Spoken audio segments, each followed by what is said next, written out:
Un lendemain de la fête d'Halloween, l'épouse d'un patient m'appelle, s'excuse de me déranger un dimanche et m'annonce que son mari a dû être hospitalisé en psychiatrie au cours de la nuit. Que s'est-il passé? Lorsque ces jeunes enfants, grimés de pied en cap, ont quitté pour la première fois la maison pour la traditionnelle collecte de bonbons dans le quartier dans lequel habite la famille, le patient, allez, je vais l'appeler André, le patient a commencé à se sentir mal. Oppression dans la poitrine, vertige, tachycardie, état de panique accompagné d'hallucinations. Son état a empiré jusqu'à ce que son épouse appelle les urgences. Lorsque, un mois après, André revient en séance, il est calme, un peu shooté par les médications qu'il doit prendre encore pendant un certain temps, et il explique que le soir de Halloween, ça n'était pas le premier malaise qu'il faisait. Le premier, il était parvenu à le maîtriser, dit-il. Il avait emmené ses enfants dans une grande surface consacrée aux articles de fête pour leur acheter de quoi se déguiser pour Halloween.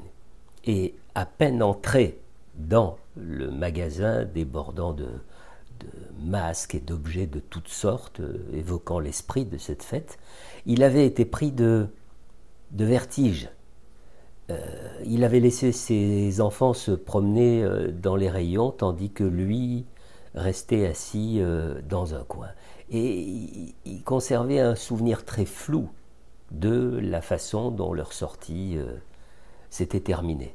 En rentrant à la maison, il s'était allongé et il avait dormi pendant presque 2 heures, ce qui ne lui ressemblait pas du tout et qui avait légitimement inquiété sa femme.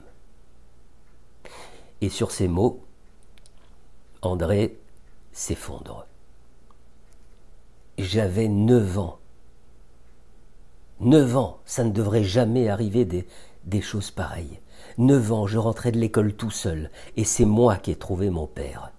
J'ai ouvert la porte de la maison, et je l'ai vu là, en train de se balancer au bout d'une corde. J'ai complètement oublié ce qui s'est passé ensuite, le vide, le néant. Est-ce que je me suis évanoui? Je n'en sais rien. Un trou noir.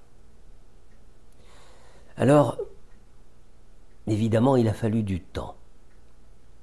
Il a fallu du temps pour que André puisse retrouver les détails de ce jour maudit, petit morceau d'un puzzle dont la reconstitution s'accompagnait de larmes et de beaucoup de colère.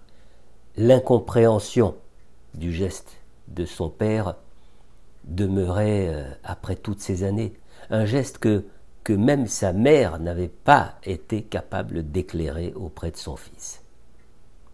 Alors, restait l'absence de sens que personne, ni dans l'environnement familial, ni dans l'environnement professionnel de son père, n'avait pu combler.